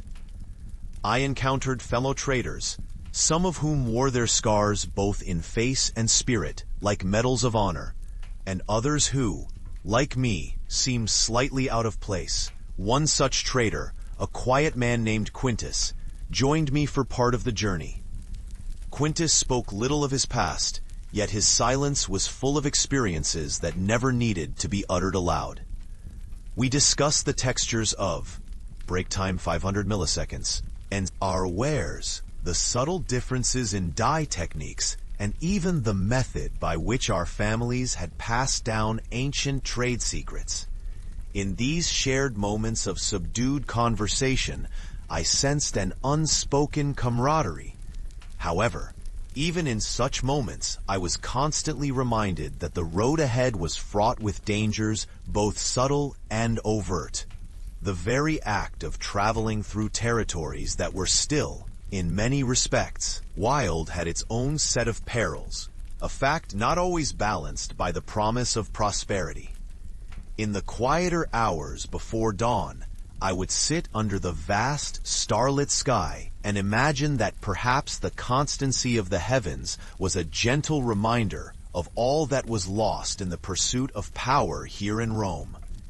The stars, indifferent yet magnificently ordered, seemed to whisper softly of fates not chosen.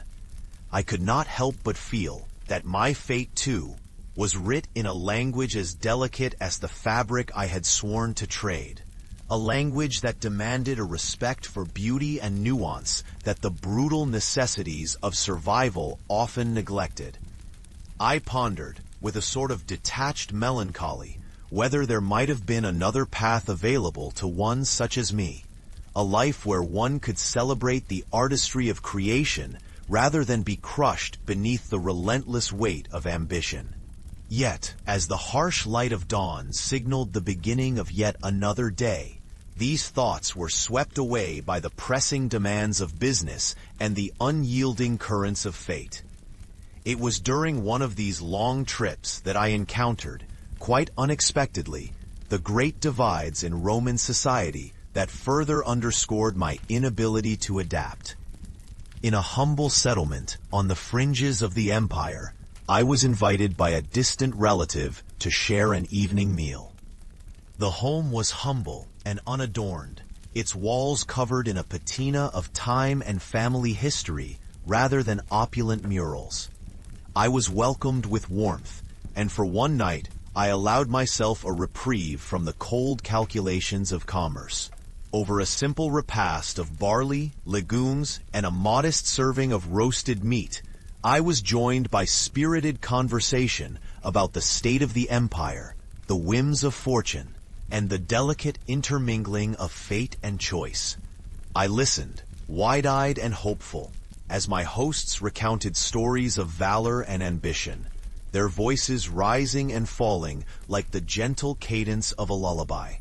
Yet even in that congenial atmosphere, I could not shake the growing realization that my own dreams were far too delicate, too intertwined with the modest intricacies of cloth and weave, to ever command the kind of fervor that drove such tales of heroism. I began to see clearly how the world of Roman commerce was a stage set for those with unyielding ambition, and that my gentle spirit was destined to be overshadowed by bolder, sterner souls.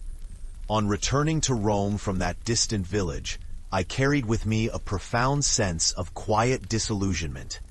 The city, with its impressive colonnades and ever-bustling streets, seemed to exude an energy that was as exhausting as it was enthralling. Everywhere I looked, there were reminders of the empire's vast appetite for greatness, from the towering statues of heroes long past to the elaborate mosaics that depicted epic battles and divine interventions. In contrast, I remained anchored in my small corner of the world, where the only battles I knew were those fought between stubborn threads and recalcitrant looms. I considered many a time whether my gentle ways might be better suited to a different era altogether, one where the soft rhythms of daily life were celebrated rather than persecuted. But the relentless pace of Rome made it abundantly clear that such an era had long since passed, and that survival meant adopting a spirit of relentless, often ruthless, adaptation. Even as I attempted to reconcile my own nature with the demands imposed upon me by the ever-moving engine of Roman ambition, I faced challenges that went beyond mere personality. I found that the practicalities of running a cloth trade were steeped in an array of bureaucratic improbabilities and the capricious dictates of local officials. As a trader, one's fortunes were as dependent on the vagaries of taxation and the unpredictable whims of governors as they were on personal skill and honest labor. There were days when I would find myself waiting for hours, often in a stifling heat that left me feeling both fatigued and mildly amused by the absurdity of it all, while officials inspected my merchandise with a kind of dispassionate rigor befitting the great machines of state. I would stand there, hand resting lightly on a bolt of cloth, and watch as the bureaucrat's eyes flickered over each detail, noting a slight imperfection here, a questionable note there, and all the while mumbling in hollow tones about the restoration of order in these unpredictable times. It was during these moments that I truly realized survival in Rome required not only a resilient body and a cunning mind, but also the ability to stifle one's true nature in favor of a performance that was at once both ruthless and wholly contrived. I once attempted a modest experiment trying to infuse a bit of that necessary ruthlessness into my dealings. I recalled the stern faces of the more experienced traders and resolved that perhaps, if I merely adopted a harder manner, I might secure the means needed to persist in this unforgiving metropolis. I practiced a deeper tone, a gruff, unsmiling facade, while shaking hands with clients who looked for such hardened expressions in a man of business. Yet each time I attempted to muster that stoic veneer, I felt as though I were donning a mask that was too heavy for my spirit, a mask that gradually snuffed out the small joys I took in the tactile beauty of my linens and silks. I even tried to inflate my prices in a bid to match the ambition of my rivals, only to find that my loyal customers, drawn by the allure of gentle quality, balked at the sudden transformation. It became clear that my inherent softness was my undoing. It was something that could not be shed like an old garment without unraveling the very threads of who I was. And so I remained, caught inexorably between the gentle idyll of my craft and the savage demands of an empire built on steel and ambition. There were evenings, too, when the loneliness of my position in Rome would weigh heavily upon me. I would retire to a modest room in a crowded insula, where the walls were damp with the persistent humidity of the Mediterranean, and the sounds of the city dripped through the cracks like unwelcome memories. Sitting by a small sputtering oil lamp, I would sometimes find myself questioning whether the halt in my progress was due merely to the caprice of fate, or if it were the very nature of my gentle soul refusing to acclimate to a world that demanded constant wariness and a hard, unyielding resolve. The nights were long and filled with a kind of sorrowful introspection, a mixture of regret that chances squandered and a quiet, resigned acceptance that survival in such a realm was a luxury afforded only to those who could sacrifice parts of their humanity on the altar of ambition. I recall one particularly quiet night as I gazed up at the soot-darkened ceiling, tracing the faint outlines of ancient frescoes as if seeking counsel from the gods themselves. My thoughts wandered to the possibility that perhaps my gentle nature might one day find its proper time and place. Far from the cacophonous demands of Rome, a distant corner of the world where the simple rhythms of handcraft and quiet beauty could breathe and flourish without the oppressive burden of conquest and ambition. In retrospect, I now see that my struggle in the Roman Empire was less a failure of character and more a collision between a tender soul and an environment that prized the more abrasive qualities of power and decisiveness.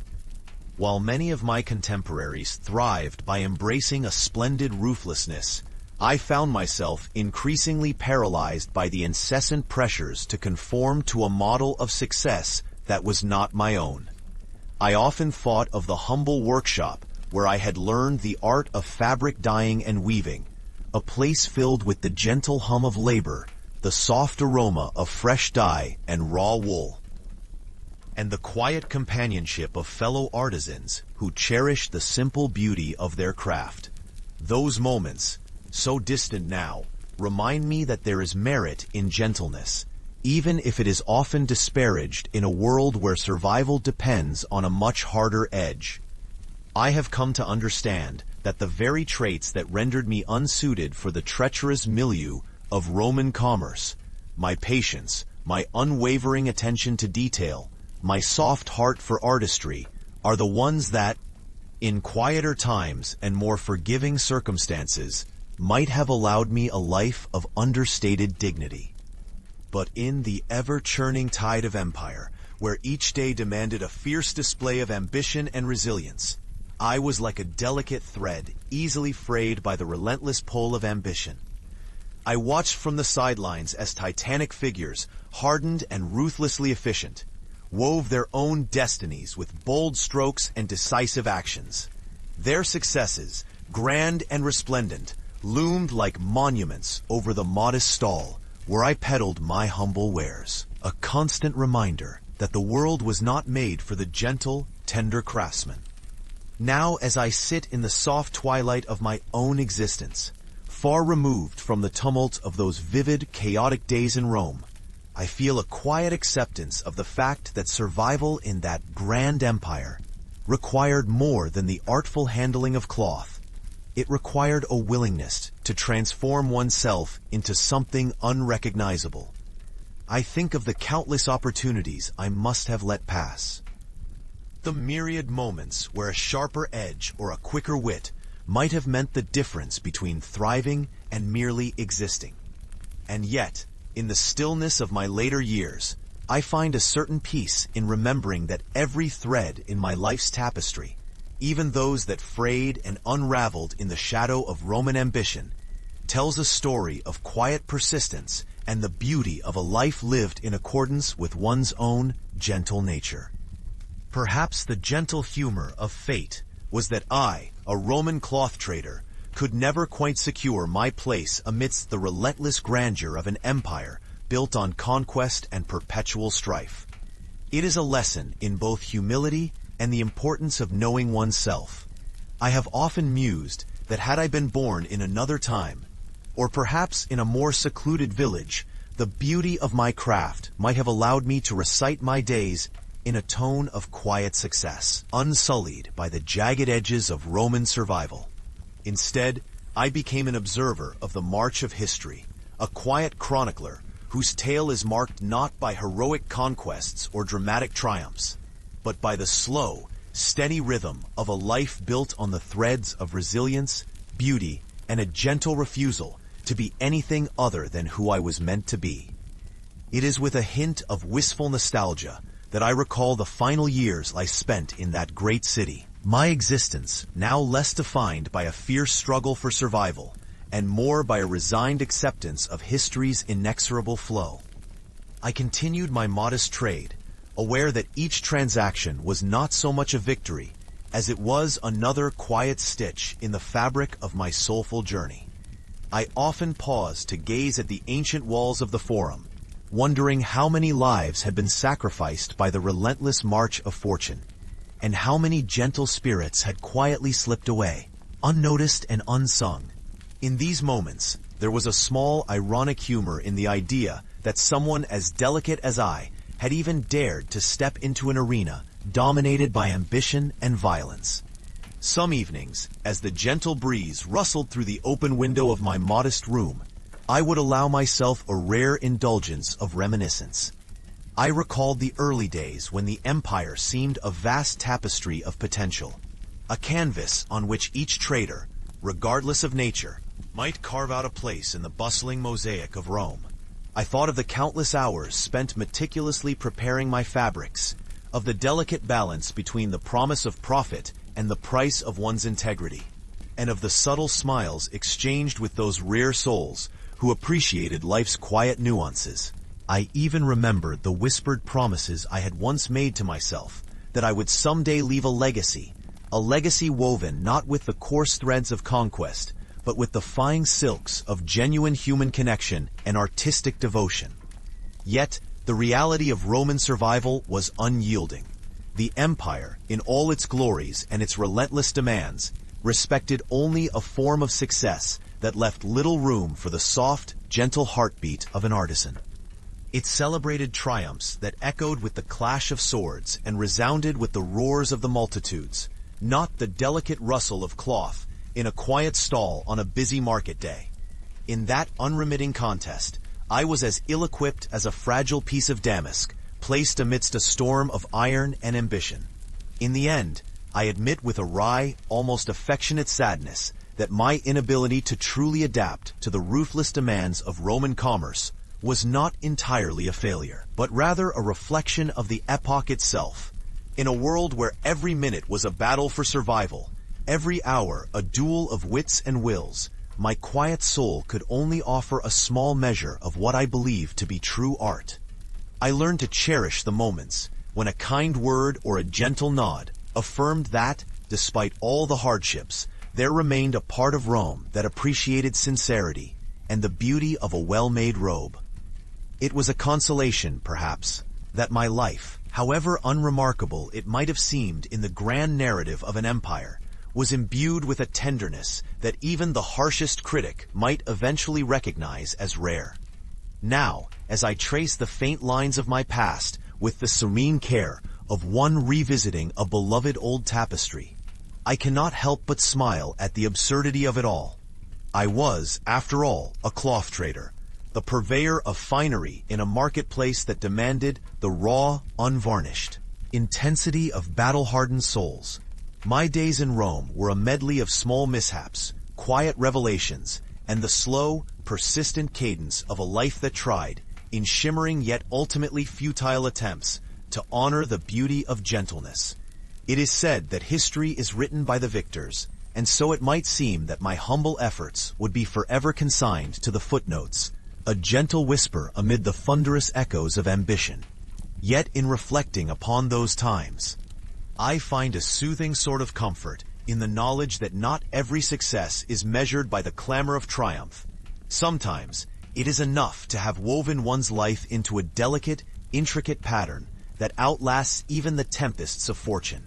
I know now that my inability, or perhaps my refusal, to transform into a creature of cutthroat cunning was both my downfall and my defining grace. In the long stretch of years that followed, when I heard distant echoes of revolts and grand political upheavals, I often thought back to the simple, modest pleasures of my trade. There was a quiet satisfaction in knowing that I had, in my own small way, contributed something genuine to my community, even if the empire itself continued to surge forward with relentless momentum. The faded colors of my finest cloth bore witness not only to the skill of my craft, but also to the soft intensity of a life that dared to be different, that sought beauty over brutality, and that would ultimately resign itself to being a minor yet heartfelt part of a much larger story. In those reflective moments, I would recall with a gentle laugh the day when a particularly irate customer, after hours of haggling, had finally exclaimed, "You are too soft, trader. In Rome, there is no room for softness." I had merely bowed my head in a respectful acknowledgement of his grievance, silently wishing that the words had come with a hint of irony. I often mused that if one were to gather the countless instances of such encounters, each one a small thread in the grand fabric of my existence, the accumulated weight of them might well have woven a robe of melancholy out of which I could wrap myself on colder nights. Yet even as those memories surfaced, I could not help but appreciate that they were imbued with a quiet humor, a subtle knowing that perhaps fate had planned my gentle unraveling as a counterpoint to the brash, boisterous tapestry of Rome. It is a curious thing to reflect upon from the solitude of later life, the notion that survival in any grand empire is not merely a matter of physical endurance or economic acumen, but also, and perhaps more profoundly, a question of spirit. I have come to understand that the spirit which thrives in the harsh environs of political ambition and martial conquest is altogether different from the spirit that finds solace in the measured cadence of a craftsman's daily toil. I was never destined to be a warrior of commerce, nor a master of the ironclad negotiations that dictated the course of empires. Rather, I remained, through it all, a humble weaver of fabrics, and, in a broader sense, of a life filled with the small luxuries of honest labor and soft contemplation. Now, as I gently trace these recollections, with the care of a hand sliding over a familiar piece of silk, I am reminded that each day in Rome had its own subtle lessons. The empire, with all its splendor and savagery, had taught me that not all successes are measurable in gold or marble, and that the quiet persistence of a single, soft heart can endure even when surrounded by a tumultuous sea of ambition. I have long accepted that my survival in Rome was in many ways a compromise, a delicate balancing act between the necessity of adapting to a harsh world and the perennial desire to remain true to oneself. In that delicate equilibrium, I found both my undoing and, paradoxically, the source of a quiet, lasting strength. So when I think back now on my days as a cloth trader in the vast marbled arenas of the Roman Empire, I do not feel solely the sting of lost ambition or the bitterness of opportunities vanished like morning mist. Instead, I find a somnolent humor in the gentle irony of it all, a softness that proved too radiant to be tamed by the hard edges of a relentless age.